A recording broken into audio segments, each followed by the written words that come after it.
Hello दोस्तों, कैसे आप सभी। मेरा नाम हिमांशु सिंह और आप देख रहे हैं स्टैंडर्ड स्टडी। दोस्तों आज हम लोग डिस्कस करने वाले हैं, this is very important topic और इसका वेटेज भी एनडीए हो चाहे एयरफोर्स हो, ठीक है, और चाहे वो नेवी हो, काफ़ी जगह इसका वेटेज काफ़ी इंपॉर्टेंट होता है और काफ़ी ज़्यादा नंबर में पूछा जाता है। तो आज का जो हमारा टॉपिक है वो है वेक्टर, ठीक है।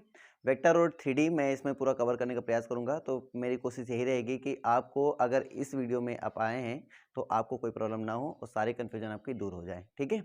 और इसके बाद हम क्या करेंगे, पहले हम थ्योरी क्लियर करेंगे, थ्योरी के साथ जो एग्जांपल क्वेश्चन बताएंगे वो तो बात की बात है। उसके बाद जैसे ये पूरा लेक्चर कंप्लीट होगा तो उसके एंड में मैं उसके पीवाईक्यू भी कराऊंगा, ठीक है। तो बने रहिए एंड तक, मज़ा आने वाला है। चलो स्टार्ट करते हैं। तो ज़्यादा बेसिक ना कर पढ़ाते हुए ना इसे स्टार्ट करेंगे, ठीक है। तो इस लेक्चर में मैं आपको ज़्यादा बेसिक नहीं बताऊंगा, बिकॉज वाई, क्योंकि ये रिवीजन क्लास है ना, और रिवीजन क्लास में हम लोग वो डिस्कस करेंगे जो एग्जाम पॉइंट ऑफ व्यू से ज़्यादा इंपॉर्टेंट हमारे लिए होता है, ठीक है। तो जैसे कि हम पहले समझते हैं कि एडिशन कर लेते हैं ना, एडिशन ऑफ वेक्टर, 2 वेक्टर्स ले लो, 3 वेक्टर्स ले लो, है ना। तो मैं सीधे वेक्टर्स बोल रहा हूँ, एडिशन ऑफ वेक्टर्स। अच्छा, कॉमन सेंस लगाइए। पहले हम समझते हैं कि वेक्टर में हम लोग पढ़ने के वाले हैं यहाँ पे, तो 3D की भी बात करेंगे, यानी 3 डायमेंशन भी चलने वाला है यहाँ पे। तो जैसे हम बात करते हैं, ये एक्स एक्सिस होगा अपने पास, ये वाई एक्सिस होगा अपने पास, ये क्या होगा, सिंपली जेड एक्सिस होगा। ये बात सबको भली भांति पता होती है कि ये जो हमारे पास एक्सिस होते हैं ये एक दूसरे पर क्या होते हैं बेटा, परपेंडिकुलर होते हैं। क्या होते हैं, परपेंडिकुलर होते हैं। अच्छा, यहाँ पे जैसे हमने देखा कि ये परपेंडिकुलर होते हैं और कोई भी वेक्टर हम डिफाइन कर रहे हैं, मान लो कोई पॉइंट हमने यहाँ पे एज्यूम कर लिया, वो मान लिया हमने ए बी सी, तो इसका जो वेक्टर होगा वो ओरिजिन से वो कितना होगा, तो पोजीशन वेक्टर इसका बन जाएगा। मान लो ये ओ है, मान लो ये पी है, तो ओ पी जो हमारा पोजीशन वेक्टर बनेगा वो बनेगा ए आई प्लस बी जे और प्लस सी के। यानी कोई पॉइंट अगर हमारे पास दिया जाता है ए बी सी के फॉर्मेट में तो उसका पोजीशन वेक्टर बनेगा ए I plus B J plus सी के, ठीक है।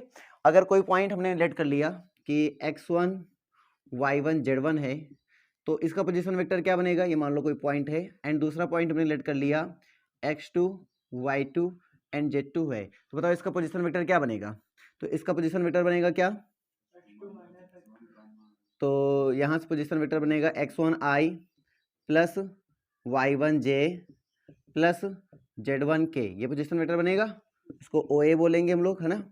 और अगर हम OB की बात करेंगे तो पोजीशन वेक्टर क्या बनेगा, x2i प्लस y2j और प्लस z2k बनेगा, ठीक है। तो जैसे ये हम लोग ने देखा। अच्छा, जैसे हम लोग यहाँ पे हम बात कर रहे हैं सिंपल, अगर कुछ अलजेब्रा की बात कर लेते हैं, कुछ बेसिक पॉइंट्स की बात कर लें, तो हमने जैसे वहाँ पे पढ़ रखा है मिड पॉइंट्स बात किया, जैसे हमने बात किया mid point, distance between 2 points, है ना, कुछ ऐसे बात करेंगे। सपोज कर लो अगर ये ए है, ये मान लो बी है, ये पॉइंट मान लो x1 y1 z1 है और ये मान लो x2 y2 z2 है, ठीक है। तो अगर मैं इन दोनों पॉइंट की बीच की डिस्टेंस की बात करूं, डिस्टेंस, तो डिस्टेंस कैसे होगा, डिस्टेंस बेटा अगर हम यहाँ पे सिंपल डिस्टेंस की बात करें तो निकल के आएगा under root x1 minus x2 का whole square plus y1 minus y2 का whole square plus z1 minus z2 का होल स्क्वायर निकल के आएगा, राइट। लेकिन अगर मैं यहाँ पे डिस्टेंस की बात कर लूँ ऐसे एज ए वेक्टर की बात करूँ, तो यहाँ पे पहले ये वेक्टर क्या बनेगा, तो यहाँ से पहले OA निकालेंगे, OA आपका निकल के आएगा x1i plus y1j plus z1k और x2 आपका निकल के आएगा, सॉरी OB निकल के आएगा आपका, यानी कि B का पोजीशन वेक्टर निकल के आएगा x2i प्लस y2j और प्लस z2k। अच्छा, एक कॉमन सेंस वाली बात है, मुझे चाहिए डिस्टेंस, तो डिस्टेंस का मतलब AB निकालना है मुझे। तो जैसे मुझे चाहिए AB, ठीक है, तो पहला काम करेंगे, अगर मुझे चाहिए AB वेक्टर के फॉर्म में, तो वेक्टर के फॉर्मेट में क्या निकल के आएगा, तो वो बोलेंगे OB माइनस OA, क्या बोलेंगे, OB माइनस OA। तो कैसे, मान लीजिए हमारा कोई पोजीशन वेक्टर O है, उसके अकॉर्डिंग ये दिया गया है, तो पहले हम क्या करेंगे, OB में OA माइनस कर देंगे, तो हमारा क्या निकल के आएगा, AB निकल के आ जाएगा। तो AB निकलेगा, तो AB कैसे निकलेगा, तो AB निकल के आएगा यहाँ पे x2i plus y2j plus z2k, ये निकल के आएगा माइनस OA, OA क्या निकल के आएगा x1i, ठीक है, x1i plus y1j plus y1j और प्लस z1k, ये निकल के आएगा। और उसके बाद हम यहाँ पे अगर माइनस कर लेंगे तो हो जाएगा x2 माइनस x1i, ठीक है, plus y2 minus y1j plus z2 minus z1k, ये निकल के आएगा। अच्छा, मैग्नीट्यूड का मतलब तुम लोग जानते हो क्या होता है। मैग्नीट्यूड का मतलब होता है कि अगर हमारे पास कोई वेक्टर इस फॉर्मेट में लिखा हुआ है और अगर मैं इसका मैग्नीट्यूड निकाल रहा हूँ, ठीक है, अभी मैं ऐसे ओरली बता रहा हूँ आपको, बाद में हम तुम्हें एकदम सेपरेटली सबको समझा दूंगा। तो अगर मैं इसका मैग्नीट्यूड निकाल रहा हूँ तो ये निकल के आएगा √a², ठीक है, प्लस b² और प्लस c², ये निकल के आता है। यानी i के कोफिशिएंट का स्क्वायर प्लस j के कोफिशिएंट का स्क्वायर प्लस c के कोफिशिएंट का k के कोफिशिएंट का square, that is called magnitude of this vector. ठीक है, तो अगर मैं ये वेक्टर फाइंड आउट कर चुका हूं और मुझे इसका मैग्नीट्यूड चाहिए, कि मुझे डिस्टेंस में वेक्टर नहीं, मुझे मैग्नीट्यूड चाहिए, मुझे ए बी वेक्टर का डिस्टेंस चाहिए, तो कितना होगा, तो कैसे निकालेंगे, तो निकालेंगे √x2 माइनस x1 का whole square plus y2 minus y1 का whole square plus z2 minus z1 का होल स्क्वायर, ये निकल के आएगा। बोलो कहानी क्लियर है? ठीक है, अब अगर मैं यहाँ पे बात कर रहा हूँ ये डिस्टेंस, और ध्यान से देखो ये डिस्टेंस, तो कहीं ना कहीं हमारे पास ये डिस्टेंस देखो देखने में सिमिलर भी लग रहा है, क्योंकि मैं इसको ये लिख सकता हूँ, इजीली लिख सकता हूँ कि x1 माइनस x2 का whole square plus y1 minus y2 का whole square plus z1 minus z2 का होल स्क्वायर। तो कहने का मतलब ये दोनों क्या होते हैं, सिमिलर ही हो जाते हैं। तो आपने देखा, अगर मैं कोऑर्डिनेट से सीधे करना चाहूँ तो कोऑर्डिनेट से भी हमारा आंसर वही आता है, अगर मैं वेक्टर फॉर्म में कन्वर्ट करके मैग्नीट्यूड निकालना चाहूंगा तो भी मेरे पास आंसर क्या आएगा, वही आएगा। तो आंसर में कोई डाउट नहीं है। तो आपने समझ लिया। अगर हम यहाँ पे मिड पॉइंट की बात कर लेते थे सर कि हाँ भाई मिड पॉइंट कैसे होता था, तो मिड पॉइंट कैसे निकालते थे, अब मिड पॉइंट का वेक्टर भी निकाल सकते हो, पहले मिड पॉइंट की पोजीशन भी निकाल सकते हो। मिड पॉइंट कैसे निकालते थे, तो ये निकल के आता था x1 plus x2/2 y1 plus y2/2 z1 plus z2/2। अब चीजों को कनेक्ट करना सीखो कि कैसे हम इनको कनेक्ट कर रहे हैं, वो बड़ा इंपॉर्टेंट है। ठीक है, अगर हम कनेक्ट कर ले गए तो हमारे लिए, क्योंकि अभी हमने 2D पढ़ा है, अभी हाल ही में हमने 2D आपको पढ़ाया, तो अगर हम 2D पढ़ के आए हैं और मैं अगर इसको कनेक्ट कर लेता हूं तो मुझे 2D से अपने इन फॉर्मूले का कनेक्शन मिल गया, तो मुझे फॉर्मूले याद करने की जरूरत ही नहीं पड़ेगी, क्योंकि ये फॉर्मूले उन्हीं से कनेक्टिविटी से बने हुए हैं, तो हम उसी से कनेक्ट करके अपने सारे फॉर्मूले बना सकते हैं। ठीक है, तो जैसे हमने ये देखा, तो अगर हमने ये देखा तो इसका पोजीशन वेक्टर क्या बन जाएगा बेटा, तो इसका पोजीशन वेक्टर निकल के आएगा x1 प्लस x2, ठीक है, upon 2 i plus y1 plus y2 upon 2 j plus z1 plus z2 upon 2 k। अगर इसको आप एक्स आई सब अलग अलग करेंगे तो दैट इज कॉल्ड, अगर पोजीशन वेक्टर इसका बनेगा, मान लो c है तो मान लो OC बन रहा है, तो OC जो निकल के आएगा वो क्या निकल के आएगा, वो निकल के आएगा, मान लो इसका वेक्टर हमारे पास क्या था, OA था, तो OA निकल के आएगा प्लस OB निकल के आएगा बाई 2 हो जाएगा। बोलो समझ में आई नहीं आया, करके देख लो। x1 i plus y1 j plus z2 के z1 के अपॉन 2 हो जाएगा, plus x2 i plus y2 j plus z2 के अपॉन 2 हो जाएगा। अगर मैं दोनों को बाई टू कॉमन ले लूँ, ठीक है, तो यहाँ पे देख रहा हूँ x1 i plus y1 j plus z1 के, जिसको बोलते हैं OA बोल देंगे, h2i plus y2 j plus z2 के को क्या बोल देंगे, OB बोल देंगे, तो रख देंगे, तो OA प्लस OB/2 बनेगा नहीं बनेगा, बनेगा। तो सिंपली हम ये समझ पा रहे हैं कि इसका पोजीशन वेक्टर प्लस इसका पोजीशन वेक्टर बाई 2 करेंगे तो क्या निकल के आएगा, मिड पॉइंट का पोजीशन वेक्टर निकल के चला आएगा। बोलो कहानी क्लियर है यहाँ तक? ठीक है, तो हमने इसको कनेक्ट किया। देखो अगर हम ये इसी में हम आपसे कह देते हैं कि नहीं सर ऐसा नहीं, अगर ये m1 रेशियो m2 में जा रहा है, तो किस में जा रहा है, m1 रेशियो m2 में जा रहा है। मान लीजिए m1 है और मान लीजिए क्या है इधर m2 है, तो कैसे करेंगे, मैं आपको बस कनेक्ट करके दिखा रहा हूँ क्योंकि आपको कभी कंफ्यूजन ना आए कभी भी, इसलिए आप कनेक्शन अगर इसका याद रखेंगे तो आपको कोई दिक्कत नहीं होगी। अगर m1 और m2 है तो हमने फॉर्मूला याद कर रखा है कि सर x इक्वल टू हो जाता है m1 x2 plus m2 x1 upon, ठीक है, m1 plus m2, y equal to क्या निकल के आता है m1 y2 plus m2 y1 upon m1 plus m2, और क्या निकल के आता है z equal to m1 z2 plus m2 z1 upon m1 plus m2। तो यहाँ से अगर ये निकल के आता है, राइट, तो यहाँ से अगर मैं इसके कोऑर्डिनेट अगर x y z में मान लेता हूँ तो मेरे पास x की वैल्यू है, y की वैल्यू है, z की वैल्यू है, निकल के आता है। वेक्टर फॉर्म में लिखो तो क्या होता है xi प्लस वाई जे प्लस जेड के। तो अगर मैं इसको पूरा कन्वर्ट करके वेक्टर फॉर्म में तोड़ दूंगा तो इस पॉइंट का c यानी OC जो वेक्टर मेरा निकल के आएगा वो क्या निकल के आएगा बेटा, m1 OA, m1 OA, OA को हम सिंपली ए वेक्टर बोल रहे हैं, कोई दिक्कत, ए वेक्टर बोल देते हैं OA को ना, m1 OA sorry m1 OB होना चाहिए प्लस m2 OA होना चाहिए अपॉन m1 प्लस m2। बोलो कहानी क्लियर नहीं क्लियर? अगर पूरा कैलकुलेट करोगे तो इसका वेक्टर का फॉर्म का फॉर्मूला ये बन जाएगा।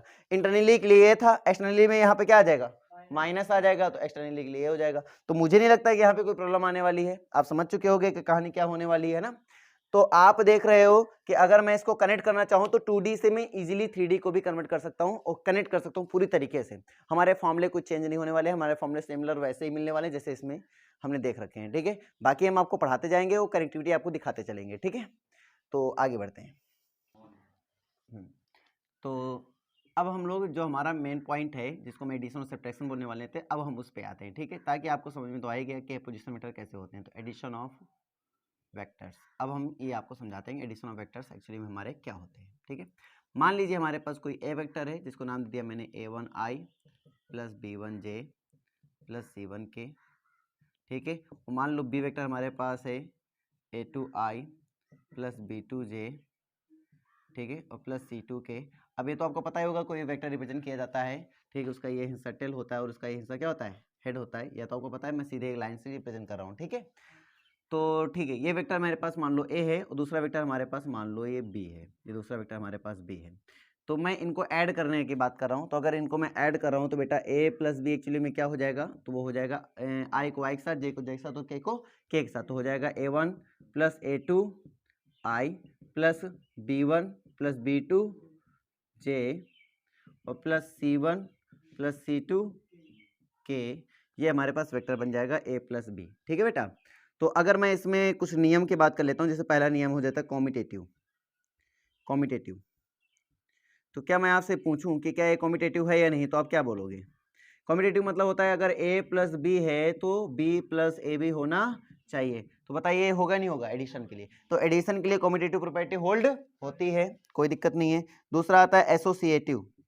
एसोसिएटिव, तो अब बताओ एसोसिएटिव होल्ड होगा, मतलब a प्लस बी, ठीक है, और प्लस सी इक्वल टू क्या होता है a प्लस बी, ठीक है, और प्लस सी। अगर ये होल्ड हम करा देते हैं तो एसोसिएटिव प्रॉपर्टी भी वेक्टर के लिए क्या हो जाती है, होल्ड हो जाती है, ठीक है। अगर थर्ड पॉइंट की हम बात कर लेते हैं कि अगर हम किसी वेक्टर इसमें स्केलर से मल्टीप्लाई कर देंगे तो क्या होगा। अगर हम कोई लैम्डा ले लेते हैं स्केलर, चाहे वो पॉजिटिव हो चाहे वो नेगेटिव हो, कोई भी स्केलर रियल वैल्यू हमने लैम्डा ले लिया है। अब इसमें अगर हम a प्लस बी कर लेते हैं तो क्या निकल के आता है बेटा, तो लैम्डा a निकल के आता है और प्लस लैम्डा b निकल के आता है। कोई दिक्कत नहीं है, सबको समझ में आ गया ना इसमें। अगला पॉइंट इसमें जो आता है, अगला पॉइंट क्या निकल के आएगा, जैसे मान लीजिए हम कोई वेक्टर ले लेते हैं a प्लस बी ले लेते हैं, ठीक है, और दूसरा a प्लस बी ले लेते हैं, ठीक है। तो अगर मैं इसको सीधे a square plus B square और प्लस 2ab लिख दूंगा तो बोलो गलत होगा या सही होगा।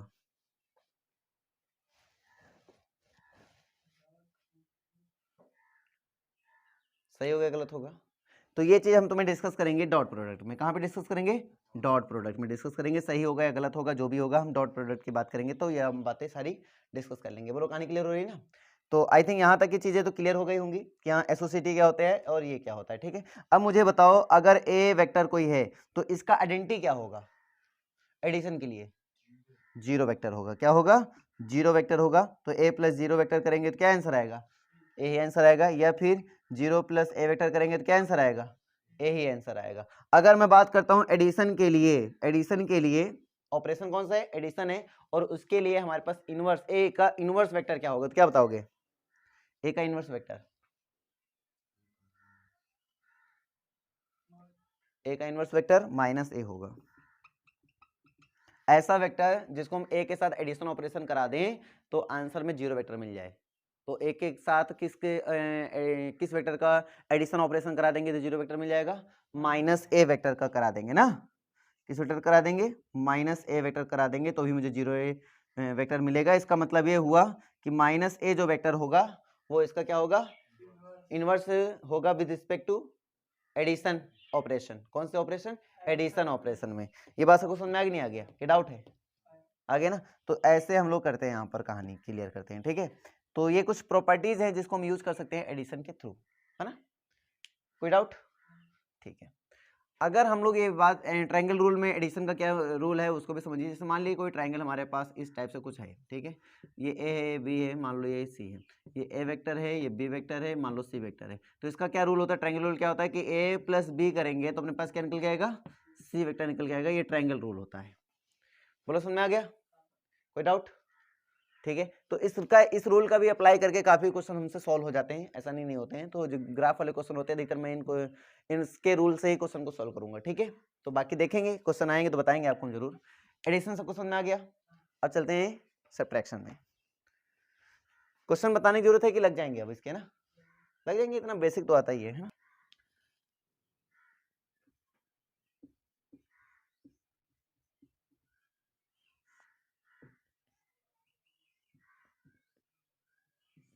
सब्ट्रैक्शन ऑफ वेक्टर्स, इसका मतलब समझिए, अगर हमने आपसे कह दिया सिंपल सा कि कोई वेक्टर हमारे पास ए है, a1i plus b1j plus c1k, ठीक है, और दूसरा वेक्टर हमारे पास कोई है a2i plus b2j N plus c2k, अगर ये है और मैंने आपसे कह दिया a प्लस b, मुझे बताइए क्या होगा, तो क्या बोलेंगे, a1 plus a2i plus b, sorry plus नहीं माइनस करना है, तो माइनस करना है तो क्या हो जाएगा बेटा, आई को एक्स माइनस करो, तो a1 minus a2i plus b1 minus b2j और प्लस c1 माइनस c2k। आप इसको एक क्वेश्चन भी लगा के समझ सकते हैं। फॉर एग्जाम्पल मैं तुम्हें दे देता हूँ एग्जाम्पल। मान लीजिए कोई वेक्टर हमारे पास a plus a equal to, चलो लेट कर लो 2a 2i प्लस 3j, ठीक है, और प्लस 6k है हमारे पास, एंड बी वेक्टर हमारे पास कोई है i minus J and plus 6k हमारे पास है, एंड सी वेक्टर हमारे पास कोई है माइनस 3i प्लस 2j और माइनस 6k हमारे पास है। हमें क्या करना है, पहले नंबर में निकालना है a plus 2b minus 3c, दूसरे नंबर में हमें निकालना है a प्लस 2b वेक्टर का मॉड, और तीसरे नंबर में हमें निकालना है a minus 2b and plus c, ठीक है। ये तीन चीज़ें मुझे निकालनी है, तो कैसे निकालेंगे चलो समझते हैं, ठीक है। पहले a प्लस 2b हमने बताया था किसी वेक्टर में हम मल्टीप्लाई करेंगे, कोई दिक्कत आने वाली यहाँ पे नहीं है, ठीक है। अब याद रखो किसी वेक्टर में अगर हम पॉजिटिव से मल्टीप्लाई करते हैं तो उसकी डायरेक्शन चेंज नहीं होती है, बट अगर हम नेगेटिव कॉन्स्टेंट से मल्टीप्लाई करते हैं तो उसकी डायरेक्शन क्या हो जाती है, जस्ट अपोजिट हो जाती है। जो डायरेक्शन होती है उसकी जस्ट क्या हो जाती है, अपोजिट हो जाती है। बेसिक थ्योरी है, तुम्हें पता होनी चाहिए ना। तो अगर मैं यहाँ पे देखूँ तो यहाँ पे लिख दूंगा ए वेक्टर क्या है हमारे पास 2a 2i प्लस 3j और प्लस 6k है, यहाँ तक समझ में आ गया। और अगर हम 2b की बात करें, 2b यानी b में 2 से मल्टीप्लाई कर देंगे बेटा, 2b में 2 से मल्टीप्लाई करेंगे क्या होगा 2i माइनस 2j और प्लस 12k, ये हो जाएगा। और अगर माइनस 3c की बात करें तो 3c, तो 3c बेटा कितना हो जाएगा, इसमें 3 से मल्टीप्लाई करो तो minus 9i plus 6j and minus 18k। Clear हो नहीं क्लियर, यहाँ तक समझ में आ गया। माइनस बेटा बाहर ही लगा रखा ना, तो ये यहाँ तक कोई दिक्कत। अब क्या करेंगे अपन 2i 4i हुआ, 4i में माइनस माइनस क्या हो जाएगा प्लस, तो 9i, कितने i हो जाएंगे 13i हो जाएगा, ठीक है। अब देखो 3i है, 3 में 2 गया, i सॉरी 3j है, 2j सब्ट्रैक्ट हुआ तो j बचा, और j में माइनस 6 करेंगे क्या आएगा माइनस का 5j आ जाएगा। कहानी क्लियर हो रही है। 6k है, 6 12 कितने होते हैं 18k हो जाएगा, 18 में अगर 18 ऐड कर देंगे तो कितना हो जाएगा 36k हो जाएगा। यहाँ तक समझ में नहीं आ गया, ये आपका आंसर। पहली कहानी क्लियर हो गई सबको। अब मैं अगर दूसरे पॉइंट की बात कर लूँ, जिस दूसरे पॉइंट में हमारे पास है magnitude of a plus 2b आया, इसका मतलब क्या है कि हमें a प्लस 2b जो अपना आएगा, a प्लस 2b मतलब इतना और इतने को ऐड करने पर जो आएगा उसका मुझे क्या कर देना है, मैग्नीट्यूड कर देना है, ठीक है। तो मैं क्या देख पा रहा हूँ कि a प्लस 2b में कितनी वैल्यू आ जाएगी, 2 2 जब 4 यानी 4i है ना, एंड प्लस j, ठीक है, वो एंड कितना हो जाएगा 16 प्लस 18k है ना। और अगर मैं इसका मैग्नीट्यूड कर लूँ तो 36 प्लस सॉरी 16 प्लस 1 और प्लस 2 5 6 3 2 4 है ना। आंसर बोलो कितना आएगा इसका,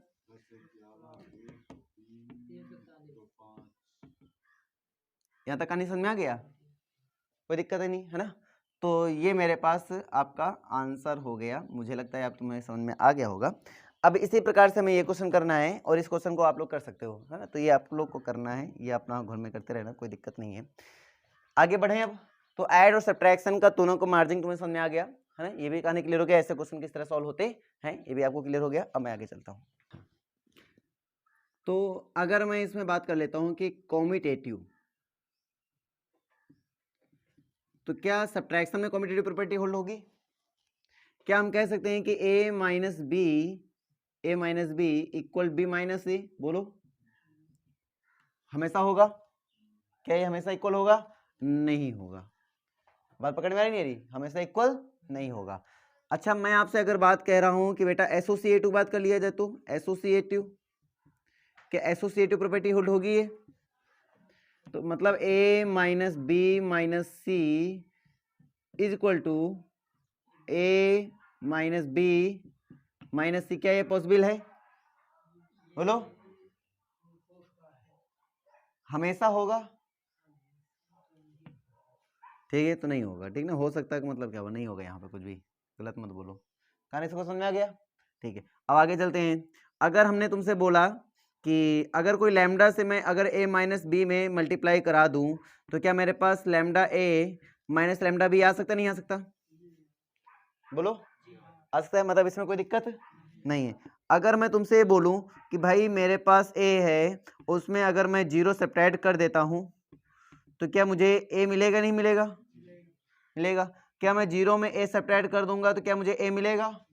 नहीं मिलेगा। ये मतलब ये भी गलत हो गया। बात सबको समझ में आ रही नहीं आ रही है? ठीक है। अब अगर हम तुमसे बोल दें कि भाई साहब mod of a minus B, दो वेक्टर हमारे पास, उसका मॉड ले लिया मैंने, तो क्या इसको हम लिख दें equal to mod of a plus mod of b, तो क्या ट्रू होगा?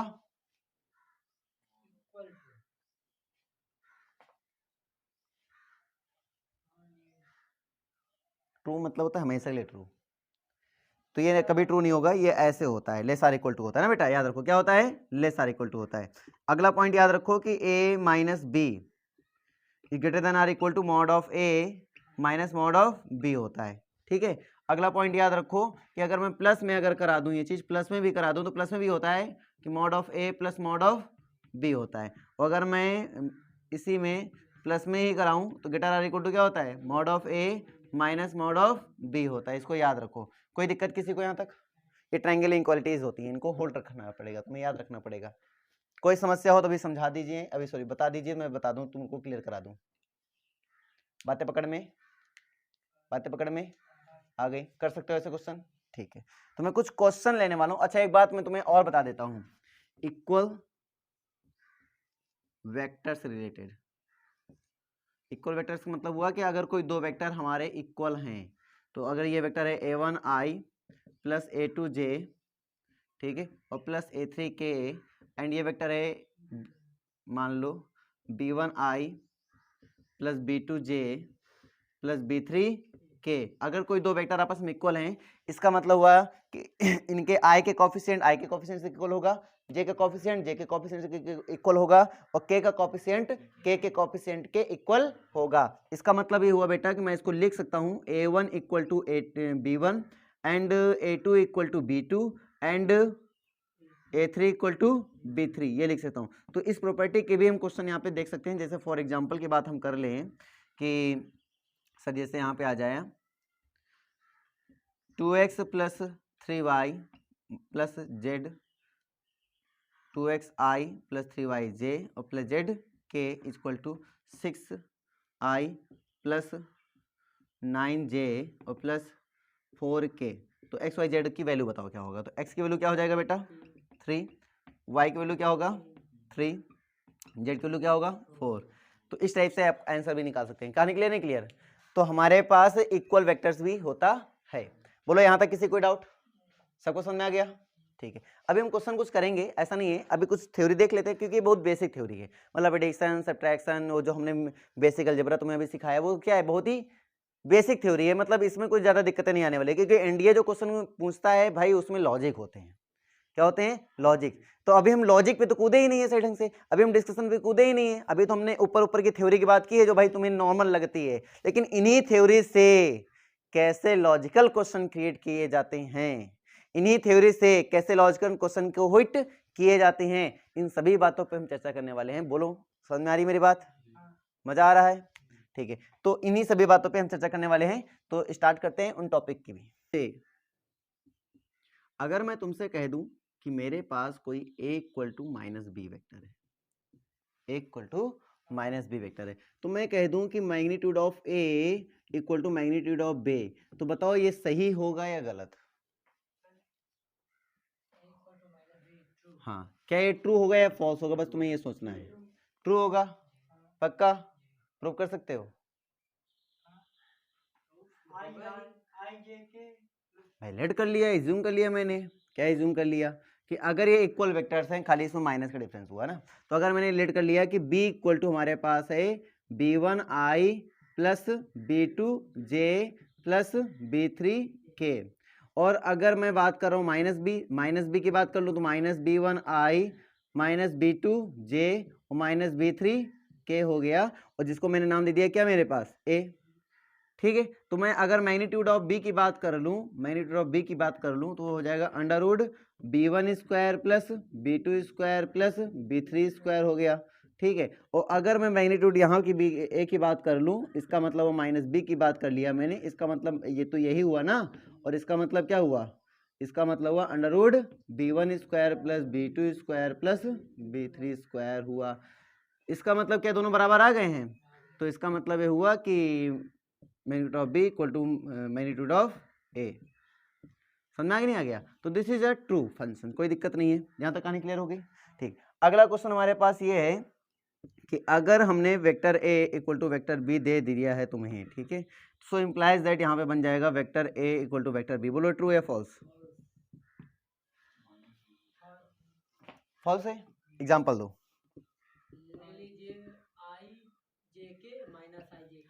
आई जे प्लस जे माइनस जे से बोलो तो आई जे के ले लिया, आई प्लस जे प्लस के, आई प्लस जे प्लस के ले लिया मैंने, आई और बी किधर ले लिया, आई माइनस जे प्लस के, बिल्कुल सही है। ये एग्जांपल देखो, क्या दोनों वेक्टर सेम है? नहीं है, लेकिन इनका मैग्नीट्यूड दोनों का क्या आएगा, सेम आएगा। तो मैग्नीट्यूड तो सेम है, मतलब मैग्नीट्यूड तो सेम है, बट ये वेक्टर एक्चुअल में सेम नहीं है। इसका मतलब है कि ऐसा होने से मतलब जरूरी नहीं कह दें कि इक्वल होगा। This is called false statement. कौन सा statement? False statement. Third statement की हम बात करने वाले हैं कि अगर मेरे पास आ जाए plus minus A equal to B, या फिर A equal to plus minus B, बोलो ट्रू रहेगा फॉल्स रहेगा?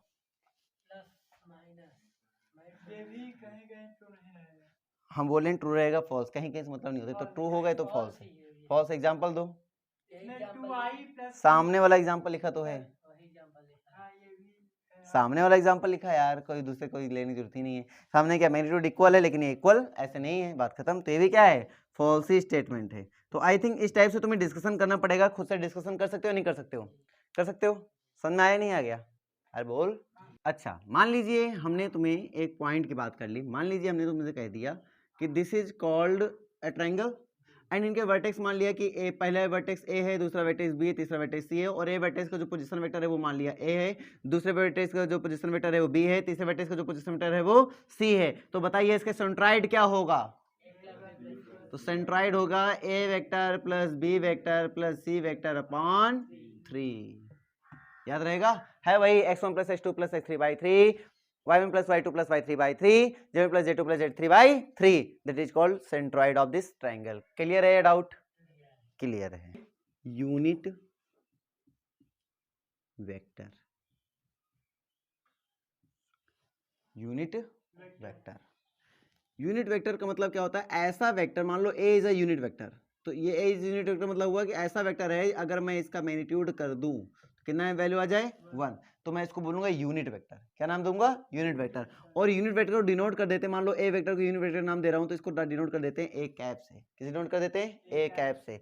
तो ए कैप की वैल्यू एक्चुअली में क्या हो जाएगी? Magnitude of A, sorry, vector of A upon magnitude of A.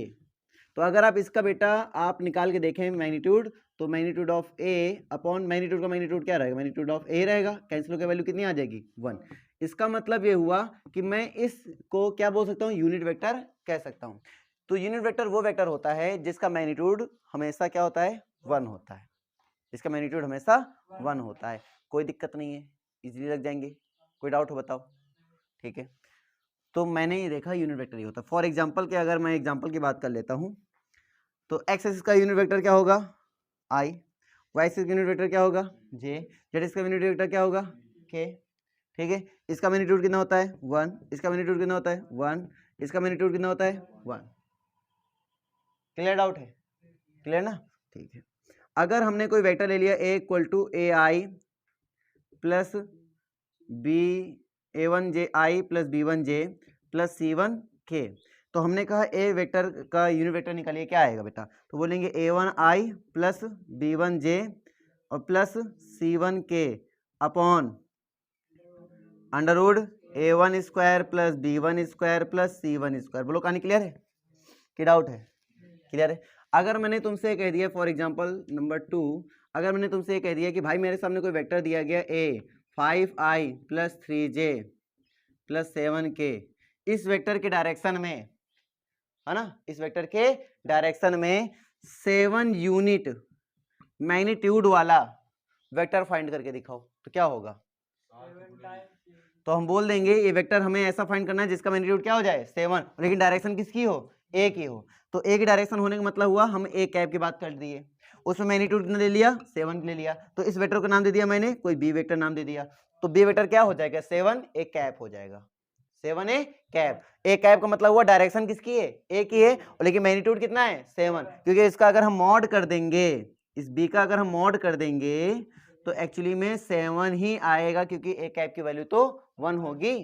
तो इसका मतलब ये हुआ कि ये इसकी वैल्यू क्या हो जाएगी? तो 7 इंटू ए कैप की वैल्यू है 5i plus 3j plus 7k upon mod A, मतलब अंडर रूट 25 3j 9 49, इसको ऐड कर लेना, आपका आंसर आ जाएगा। बोलो कहानी क्लियर है कि डाउट है?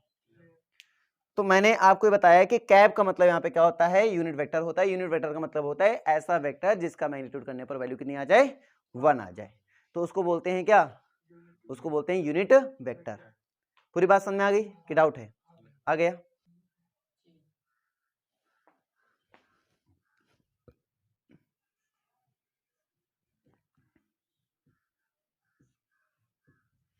अच्छा, मान लो कोलिनियर की हम बात कर रहे हैं। कोलिनियर मतलब क्या होता है? ऐसे वेक्टर्स जो एक ही लाइन पर हो, एक ही लाइन पर अगर वेक्टर्स आ रहे हैं तो उसको बोलूंगा मैं कोलिनियर। तो सपोज कर लीजिए ए वेक्टर है, ए वेक्टर मान लो ये है, बी वेक्टर है, मान लो कोई बी वेक्टर मान लो ये है। अगर ये दोनों एक ही लाइन में आ जाते हैं, ए वेक्टर और बी वेक्टर दोनों एक ही लाइन में आ जाते हैं, तो मैं इसका क्या नाम दे दूंगा? कोलिनियर नाम दे दूंगा। मतलब ये वेक्टर कहीं ना कहीं इस वेक्टर पर क्या हो रहा होगा? पूरी तरीके डिपेंड कर रहा होगा। क्या कर रहा होगा? डिपेंड कर रहा होगा। मतलब इंडिपेंडेंट वेक्टर कोलिनियर हो सकते हैं क्या? हाँ हाँ, नहीं हो सकते हैं। अभी हम बात करेंगे डिपेंडेंट एंड इंडिपेंडेंट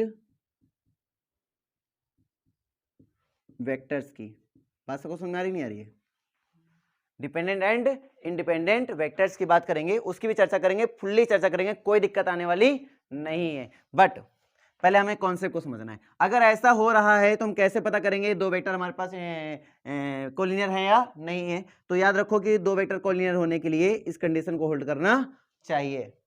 बात सबको समझ आ रही है? अगर मान लीजिए ए वेक्टर हमारे पास है A1i plus B1j plus C1k, ठीक है, और बी वेक्टर हमारे पास मान लीजिए A2i प्लस B2j और प्लस C2k, तो यहां से बेटा क्या निकल के आ जाएगा? ध्यान समझना, यहां से निकल के आ जाएगा कि ए की वैल्यू हमारे पास हो जाएगी A1i प्लस B1j और plus C1k equal to lambda A2i plus B2j और प्लस C2k।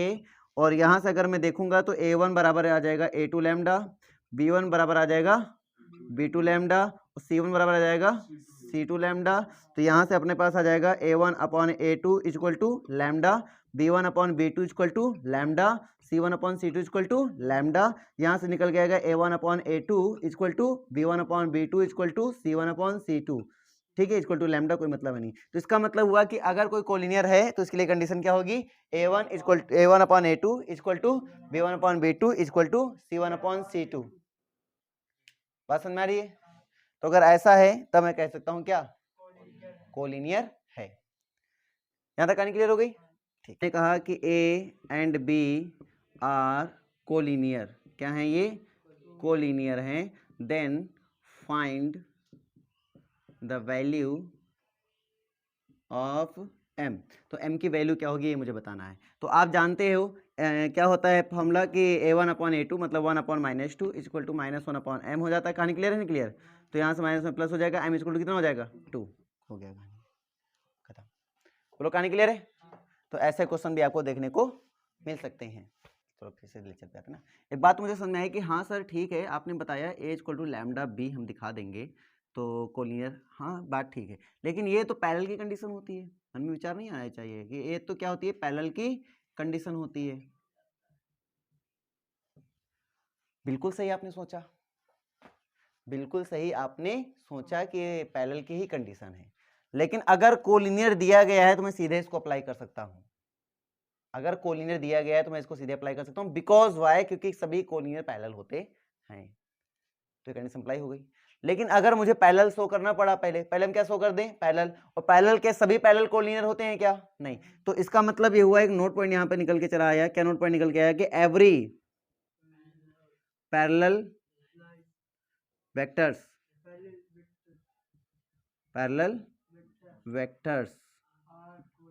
आर नॉट, ये बोल सकते हो, एवरी पैरेलल वेक्टर्स मे और मे नॉट बी, मे और मे नॉट बी क्या, कोलिनियर वेक्टर्स। बात समझ में आ रही नहीं आ रही है? अब बट एवरी कोलिनियर वेक्टर्स, ठीक है, आर पैरेलल। मतलब अगर कोलिनियर गिवन है तब तो मेरी कहानी बहुत सिंपल होने वाली थी, मैंने कर लिया इजीली, हो गया, कोई दिक्कत नहीं थी। बट अगर कोलिनियर, अगर पैरेलल हम शो कर देते हैं लेकिन कोलिनियर के लिए मेरे पास कोई पॉइंट, मुझे कोलिनियर शो करना है और मैं कोई पॉइंट उसमें क्लियर ना कराऊं तो फिर मैं इसको शो कर नहीं सकता। तो फिर कैसे मैं शो करूंगा, मान लीजिए हमारे पास कोई 3 पॉइंट के वेक्टर्स दिए गए, मान लो कोई पॉइंट ये है, उसका पोजीशन वेक्टर मान लो x1 y1 z1, दूसरा पॉइंट ये है x2 y2 z2, तीसरा पॉइंट ये है x3 y3 z3। ये 3 पॉइंट हमने आपको दे दिए, हमने कहा ये तीनों कोलिनियर हैं, तीनों कोलिनियर हैं। तो कैसे शो करोगे, कोलिनियर है, शो कैसे करोगे? तो आपने कहा सर हम ए निकाल लें, बी निकाल लें, आपने कहा सी है, तो हमने कहा सर ए बी निकाल लेते हैं, हमने कहा बी सी निकाल लेते हैं, या फिर ए बी निकाल लेते हैं, या फिर ए सी निकाल लेते हैं, या फिर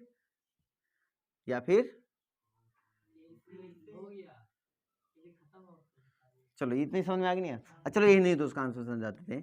अगर ए बी और बी सी निकाल लिया और ये इस पर निर्भर करते हैं, सपोज कर लीजिए इस पर निर्भर करते हैं, तो क्या मैं सीधे बोल दूंगा कोलिनियर? नहीं, मैं सीधे कोलिनियर बोलूंगा, मैं बोलूंगा पहले ये जो ए बी और बी सी हैं, ए बी और बी सी हैं, ये दोनों कैसे हैं, पैरेलल हैं। क्या है ये, पैरेलल हैं। ये पैरेलल हैं लेकिन कोलिनियर बन सकते हैं, कोलिनियर बन सकते हैं। कब बन सकते हैं? जब इन दोनों वेक्टर्स का कोई एक पॉइंट, हाँ कोई एक पॉइंट कॉमन हो जाए। तो यहां पे देखो कि बी पॉइंट क्या हो रहा है, कॉमन पॉइंट हो रहा है, इसलिए मैं अब कह सकता हूं कि ए बी और बी सी कैसे होंगे, कोलिनियर होंगे। मतलब अगर पैरेलल को कोलिनियर बोलना चाहते हो तो दो वेक्टर्स जो हम तुम्हें पैरेलल दिखा रहे हैं, अगर उन दोनों वेक्टर्स का एक पॉइंट क्या हो जाए, कॉमन हो जाए, तो मैं कह सकता हूं कि क्या है ये, कोलिनियर। मतलब एक्चुअली में ये कंडीशन किसकी है, पैरेलल की है। एक्चुअली में कंडीशन किसकी है, पैरेलल की है, लेकिन मैं सभी पैरेलल को कोलिनियर तो बोल नहीं सकता हूं। तो मुझे कोलिनियर बोलने के लिए कम से कम उसमें, उन दोनों वेक्टर्स में कोई एक पॉइंट क्या दिखाना होगा, कॉमन दिखाना होगा। अगर हम वो पॉइंट कॉमन दिखा देते हैं तो देन वी कैन से कि क्या है ये, अगर कोलिनियर गिवन है तब तो कोई दिक्कत नहीं है, लेकिन इसमें दिखाना होता है ना, उसमें ये भी हमें दिखाना होता है ये कंडीशन के साथ साथ कि उन दोनों वेक्टर का एक पॉइंट क्या होना चाहिए, कॉमन होना चाहिए। बोलो कहानी क्लियर है नहीं क्लियर है? पहले प्रैक्टिस है ना, कुछ क्वेश्चन के कर लेते हैं प्रैक्टिस, उसके बाद फिर आगे चलते हैं। जैसे हमने आपसे कह दिया कि एक क्वेश्चन ले रहा हूं मैं कि a is equal to 2i minus J plus 3k and b is equal to i plus J minus K. हमने कहा a प्लस b का यूनिट वेक्टर निकालो, unit vector of a plus b। बताइए कैसे होगा? तो पहले इन दोनों को ऐड कर देंगे हम, तो पहले ऐड कर लो, तो क्या हो जाएगा, a प्लस बी निकाल लो, a प्लस बी क्या आएगा, 3i प्लस 2k, है ना। अब इसका यूनिट वेक्टर निकालना है, तो a, चलो इसको c वेक्टर नाम दे देता हूँ, तो c का कैप निकालना। कुल मिला के बात समझ में नहीं आ गई? तो ये vector c upon mod of vector c हो जाएगा। c वेक्टर कितना है, 3i प्लस 2k आया अपॉन मॉड अंडर 13, ये आपका आंसर आया। बोलो कहानी क्लियर है, डाउट क्लियर ना? हाँ डिटर्मिनेंट मेथड से हो सकता है बट करना नहीं है, अभी जो बस सिखाया उससे करो। ये मान लो ए है, ये मान लो बी है, ये मान लो सी है, मुझे पहले निकालना है ए बी, फिर मुझे निकालना है बी सी, और फिर हम देखेंगे कि A B lambda B C के दिखा देंगे, और क्योंकि B is a common vector तो आराम से हमारा हो जाएगा। चलो ट्राई करो। ए बी कितना जल्दी बताओ, ए बी कितना है, बी में ए को घटाओ तो 3i minus J and minus 2k। चलो बी सी बताओ कितना आएगा, 6i माइनस 2j और माइनस 4k। अब इसमें देखो कॉमन कितना मिल रहा है 2, कितना बचेगा 3i minus J and minus 2k। इसको मैं क्या बोल सकता हूँ बेटा, इसको मैं ए बी बोल सकता हूँ, तो 2ab हो जाएगा। कहानी क्लियर नहीं क्लियर। अब जैसे ये हुआ तो इसको मैं क्या बोल सकता हूँ पैरेलल, तो हम बोलेंगे A B is a parallel to B C. अब because B is a common, अगर बी मेरा कॉमन है तो मैं कह दूंगा कि A B and B C क्या है are collinear. A B C 3 point आ गए, इसका मतलब ये तीनों क्या हो गए कोलिनियर हो गए। बोलो इजी है डिफिकल्ट है, इजी है कर सकते हो ना। Dependent and independent vectors.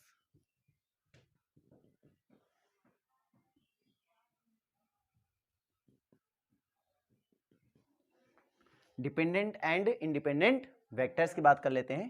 देखो डिपेंडेंट मतलब समझ में आ रहा है कि अगर कोई दो वेक्टर हैं हमारे पास, वो एक दूसरे पर डिपेंड कर रहे हो तो बोलेंगे डिपेंडेंट, और अगर डिपेंड नहीं कर रहे हो फ्री हो एक दूसरे से वो बोलेंगे इंडिपेंडेंट, अगर कैजुअली डेफिनेशन की बात करें तो, है। बट अगर हम बात कर लें कि हमारे पास कोई वेक्टर ए है और कोई वेक्टर मान लो बी है और कोई वेक्टर मान लो सी है, 3 वेक्टर तो सी वेक्टर मान लो, 2 वेक्टर है 2 वेक्टर की हम बात कर सकते हैं, कोई दिक्कत नहीं है ना। अगर 3 वेक्टर हैं तो 3 स्केलर लेने पड़ेंगे, अगर 2 वेक्टर हैं तो 2 स्केलर लेने पड़ेंगे, ठीक है। तो इनका लीनियर कॉम्बिनेशन करना पड़ेगा। क्या करना पड़ेगा, लीनियर कॉम्बिनेशन। लीनियर कॉम्बिनेशन कैसे कहते हैं कि आप एज्यूम कर लें, लेट कर लें कि अल्फा बीटा गामा कोई 3 स्केलर ऐसे एग्जिस्ट कराएं, देयर एग्जिस्ट 3 वेक्टर्स 3 स्केलर्स, है ना। तो अगर हम 3 वेक्टर स्केलर ले लें और एग्जिस्ट कराने के बाद इसमें ऐसा करें कि alpha A plus beta B और प्लस गामा सी, ठीक है, समझ में नहीं आ रहा है। तो इस कॉम्बिनेशन को बोलते हैं क्या, लीनियर कॉम्बिनेशन। और अगर इस लीनियर कॉम्बिनेशन को हम बराबर 0 रखें और यहां से अल्फा और बीटा की वैल्यू निकालें, क्या निकालें, अल्फा बीटा की वैल्यू इक्वेट करके निकालें, तो बाय इक्वेटिंग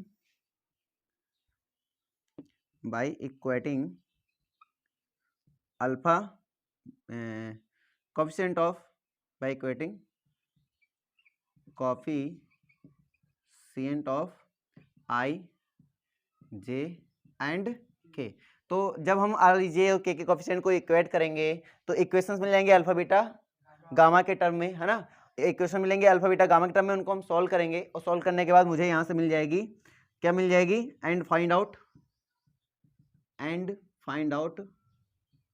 क्या फाइंड आउट करना पड़ेगा, अल्फा बीटा एंड गामा, ये गामा की वैल्यू मिल जाएगी, है ना। अगर तीनों if alpha beta and gamma all 0 at all 0, अगर मैंने देखा कि मैंने लीनियर कॉम्बिनेशन किया, पहली बात समझो, पहले मैंने क्या किया, लीनियर कॉम्बिनेशन किया। लीनियर कॉम्बिनेशन करने के बाद फिर हमने उनको इक्वाइट किया, कोएफिशिएंट को आईजे के कोएफिशिएंट को क्या कर लिया, इक्वाइट कर लिया। इक्वाइट करने के बाद 3 इक्वेशन मिल जाएंगे आपको, 2 कांस्टेंट लोगे 2 इक्वेशन, 3 कांस्टेंट लोगे 3 इक्वेशन, 4 कांस्टेंट लोगे तो 4 इक्वेशन आपको मिल जाएंगे। आप उन इक्वेशन को रख के सॉल्व करें। सॉल्व करने के बाद यहाँ से अल्फा बीटा गामा जितने कांस्टेंट होंगे उनकी वैल्यू निकल के आएगी। अगर तीनों वैल्यू आपकी जितनी है, 4 एक कांस्टेंट है, 2 कांस्टेंट है, 3 कांस्टेंट है, जितने भी कांस्टेंट हैं, अगर सभी कांस्टेंट की वैल्यू 0 मिल जाती है, क्या मिल जाती है 0, मतलब सारे 0 हो जाते हैं, तो उसको बोलेंगे हम लोग लीनियरली इंडिपेंडेंट वेक्टर्स। क्या बोलेंगे, लीनियरली इंडिपेंडेंट वेक्टर। तो वो इंडिपेंडेंट वेक्टर्स कहलाते हैं।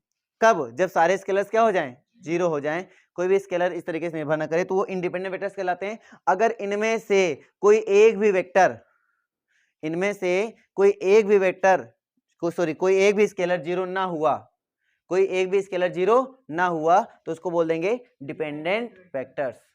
क्या बोल देंगे, डिपेंडेंट वेक्टर्स। नहीं समझे क्या बात, आ गया, तो उसको डिपेंडेंट वेक्टर्स बोल देते हैं सिंपली। अच्छा, इसको भी अगर मैं ऐसा दिखाना चाहूँ तो ये ऐसे भी तो हो सकता है ना कि alpha A is equal to beta B और प्लस गामा सी, ऐसे बोल सकता हूँ भाई, क्या फर्क पड़ता है, ऐसे बोल दूं। तो अगर किसी वेक्टर को किन्हीं दो वेक्टर के लीनियर कॉम्बिनेशन में लिखा जा सके, किसी एक वेक्टर को किन्हीं दो वेक्टर के लीनियर कॉम्बिनेशन में लिखा जा सके तो उसको लीनियर डिपेंडेंट बोल सकते हो। या किसी एक वेक्टर को भाई किसी भी एक वेक्टर को, हमने बोला किसी एक वेक्टर को, जरूरी नहीं ए हो, बी भी हो सकता है, यहाँ पे सी भी हो सकता है।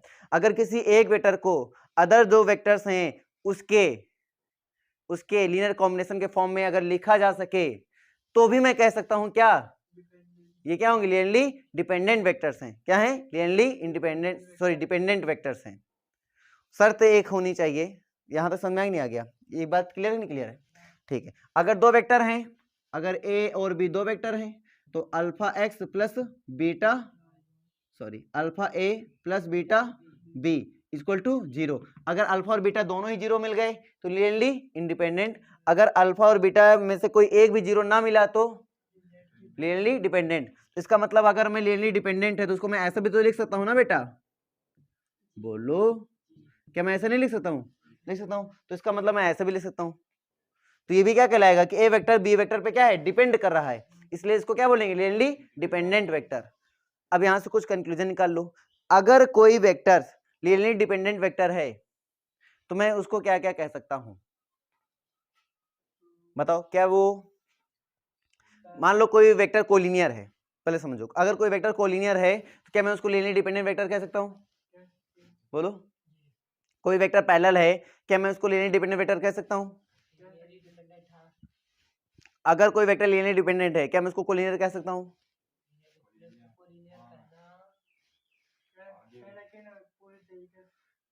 सभी वेक्टर्स को लीनियर फिर नहीं हो सकते ना, पैरेलल हो सकते हैं, हाँ पैरेलल हो सकते हैं, बट कोलिनियर वैसे जरूरी नहीं है। उसके लिए केस अपने पास ये है कि अगर कोई कॉमन पॉइंट मिल जाए तो कोलिनियर हो जाएंगे, है ना। लेकिन सभी कोलिनियर वेक्टर्स क्या होंगे, डिपेंडेंट होंगे, और पैरेलल वेक्टर भी क्या होंगे, डिपेंडेंट होंगे। बोलो क्लियर है कि नहीं क्लियर है कहानी। तो आई थिंक यहाँ तक की बात सबको समझ में आ गई। तो वेरी करना भी करा सकते हो, कोई दिक्कत है नहीं, लॉजिकली क्लियर हो गया, ठीक है। अगर हम आपसे ये कह रहे हैं कि कोप्लेनर, कोई वेक्टर हैं कोप्लेनर है, कोप्लेनर मतलब होता है एक ही प्लेन में अगर सारे हैं, तो अगर एक ही प्लेन में सारे होने का मतलब ये हुआ कि उनके जो सपोर्ट हैं वो पैरेलल होंगे, उनके सपोर्ट क्या होंगे, पैरेलल होंगे। तुम इतना सपोर्ट के चक्कर में ना पड़ो, हम तुम्हें एकदम सिंपल सी बात में बोलेंगे, ठीक है, कि अगर कोई थ्री वेक्टर्स हम उठा लेते हैं, मान लो ए बी सी, है ना, कोई थ्री वेक्टर्स उठा लेते हैं, हमने कहा कोप्लेनर है, क्या है, कोप्लेनर। तो आप कुछ ना देखो, अगर कोप्लेनर है तो मतलब डिपेंड कर रहे हैं, कोप्लेनर है मतलब वो डिपेंड कर रहे हैं। और डिपेंड वेक्टर जो वेक्टर्स होते हैं वो क्या करते हैं, वो एक वेक्टर किन्हीं दो वेक्टर के लीनियर कॉम्बिनेशन पर डिपेंड करते हैं। कोई एक वेक्टर को हम किन्हीं अदर दो जो वेक्टर होंगे उनके लीनियर कॉम्बिनेशन में उसको हम लिख सकते हैं। इसका मतलब हुआ कि अगर हम क्या कर दें, अगर हम किसी वेक्टर का लीनियर कॉम्बिनेशन किसी एक वेक्टर का दूसरे अन्य दो वेक्टर के लीनियर कॉम्बिनेशन में दिखा दें तो वो क्या कहलाएगा, वो तीनों वेक्टर्स क्या कहलाएंगे, कोप्लेनर कहलाएंगे। बहुत सिंपल सा लॉजिक है, आपको इसी लॉजिक पे काम करना है, बस सबको समझ नहीं आ रही। या फिर ऐसा बोल सकते हो कि तीन वेक्टर्स को अगर हम उठाएं, उनका लीनियर कॉम्बिनेशन कराएं, और जो हमारे पास स्केलर्स आ जाएंगे वो अगर सभी जीरो ना हुए, उनमें से कोई एक भी स्केलर जीरो ना हुआ तो हम उसको बोल देंगे डिपेंडेंट, और जो डिपेंडेंट वेक्टर्स होते हैं उनको हम कोप्लेनर कहते हैं, बात खत्म। श्योर है जितने डिपेंडेंट वेक्टर्स होंगे आपस में वो सब क्या कहलाएंगे, कोप्लेनर कहलाएंगे, एकदम श्योरिटी के साथ कह सकते हो, कोई दिक्कत इसमें कोई डाउट नहीं है। और जो कोप्लेनर हैं उसमें इसमें ये लॉजिक बिल्कुल लगेगा, कोई दिक्कत नहीं है। बोलो कहानी क्लियर है, डाउट है क्लियर ना। मतलब कोलिनियर में हम थोड़ा डाउटफुल हैं, प्लेन पैरेलल में हम डाउटफुल हैं, लेकिन कोप्लेनर में कोई डाउटफुल नहीं है, कोप्लेनर एकदम क्लियर है। डाउट बताओ मुझे, है ना। एक क्वेश्चन भी बता देते हैं तुम्हें समझ में आ जाएगा। अब मैं इनके कोप्लेनरिटी पे दिक्कत करने वाला हूँ। तो देखो मेरे पास पहला वेक्टर मान लो, इसको ए नाम दे दिया मैंने, है ना, ये मान लो कोई पहला वेक्टर है, मान लो दूसरा वेक्टर है, मान लो क्या है मेरे पास तीसरा वेक्टर है। हमने कहा कोई तीन वेक्टर हमारे पास दिए गए हैं, हमें इनको बताना है कोप्लेनर है या नहीं। तो एकदम इजी वे में अगर मैं बात करूँ, ठीक है, तो पहले तरीके से मैं ये बात कर सकता हूँ कि अगर इस वेक्टर में इस वेक्टर का डिफरेंस कर दिया जाए और इस वेक्टर में इस वेक्टर का डिफरेंस कर दिया जाए, देखा जाए लैम्डा पे डिपेंड कर रहे हैं नहीं कर रहे हैं, बकवास मेथड, लीनियर कॉम्बिनेशन का मेथड उठाते हैं जो कि अभी हमने सीखा। हमने क्या बताया कि कोई तीन वेक्टर हैं, अल्फा मान लिया, ये किसी एक वेक्टर को उठा लो, किसी एक वेक्टर को उठा लो और अन्य दो वेक्टर के लीनियर कॉम्बिनेशन में लिख दो। अभी तो ये बताया ना मैंने, आप यही डेफिनेशन अप्लाई करो, देखो कितनी इजी वे में मैं आपको करके दिखा दूंगा, कोई दिक्कत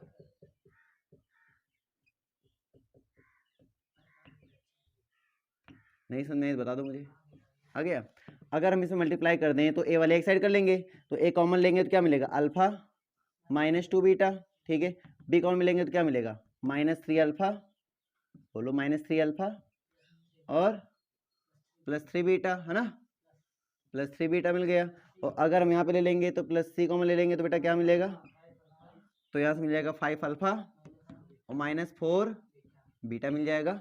आपको यहाँ तक कहानी समझ में आ गई होगी। अगर मैं यहाँ से कोफिशिएंट को इक्वेट करना स्टार्ट कर दूँ तो a है -2b है मेरे पास +3c है, और अगर मैं यहाँ से कोफिशिएंट को इक्वेट करूँगा तो अल्फा -2 बीटा इक्वल टू 1, ठीक है, -3 अल्फा और +3 beta equal to -2 and 5 alpha और -4 beta equal to 3। I think यहाँ तक समझ में आ गया भाई। मेरे पास क्या है, 3 इक्वेशन हो गई। मैं किन्हीं 2 इक्वेशन को पकड़ के मैं क्या वो 3 बीटा, अगर मैं किन्हीं 2 इक्वेशन को पकड़ के अगर मैं सॉल्व करूं और अल्फा बीटा वैल्यू निकाल लूं तो कोई दिक्कत है नहीं। और अगर वो अल्फा बीटा की वैल्यू अगर इसको तीसरे वाले को सेटिस्फाइड कर दे तो कोप्लेनर है, अदरवाइज नॉट। समझ में आएगी, ठीक है। तो मैं अगर इन दोनों को सॉल्व कर लूं तो बेटा यहाँ सॉल्व करने के लिए मैं क्या करूंगा, इसमें 3 से मल्टीप्लाई कर लूंगा, तो 3 अल्फा -6 बीटा इक्वल टू 3, और यहाँ पे -3 अल्फा और +3 बीटा इक्वल टू -2, और अगर मैं ऐड कर दूं तो कैंसिल हो जाएगा, ये आ जाएगा -3 बीटा इक्वल टू कितना आ जाएगा 1, तो यहाँ से बीटा इक्वल टू क्या आ जाएगा -1/3।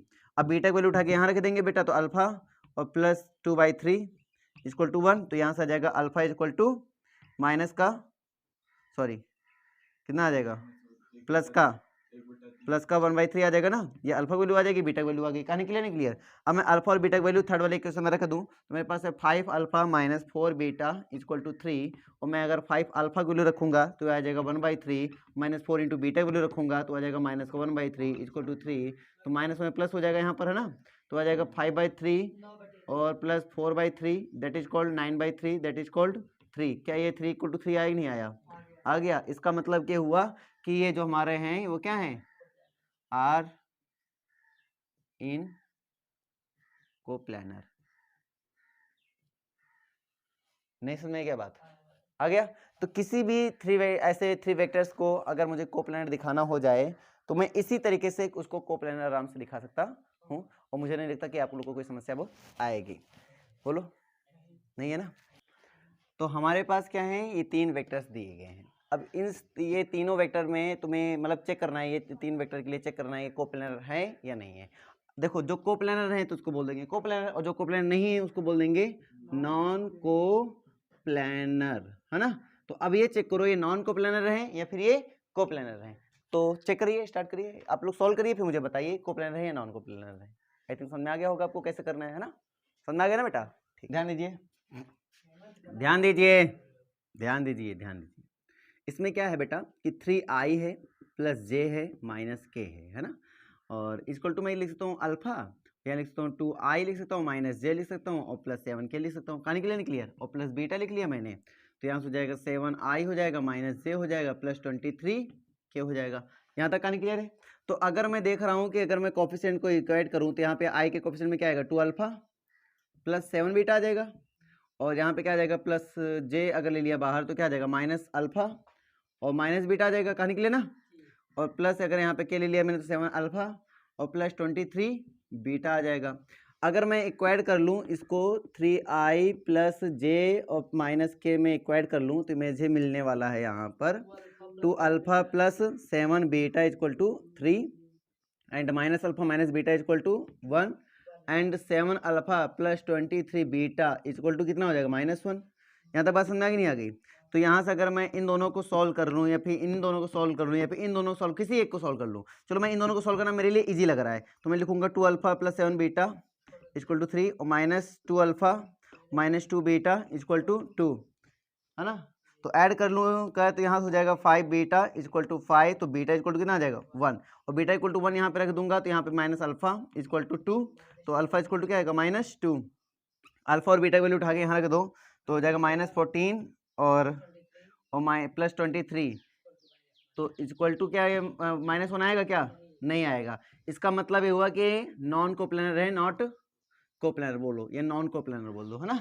ये मतलब कोप्लानर नहीं है, तो जो कोप्लानर नहीं है उसको क्या बोलते हैं, नॉन कोप्लानर बोलते हैं। मुझे लगता है कि ये टॉपिक आपको पूरी तरीके से क्लियर हो गया कि हाँ अलजेब्रा में ये चीज़ें होती हैं और समझ में अभी आ गया होगा। डाउट है? आ गया ना?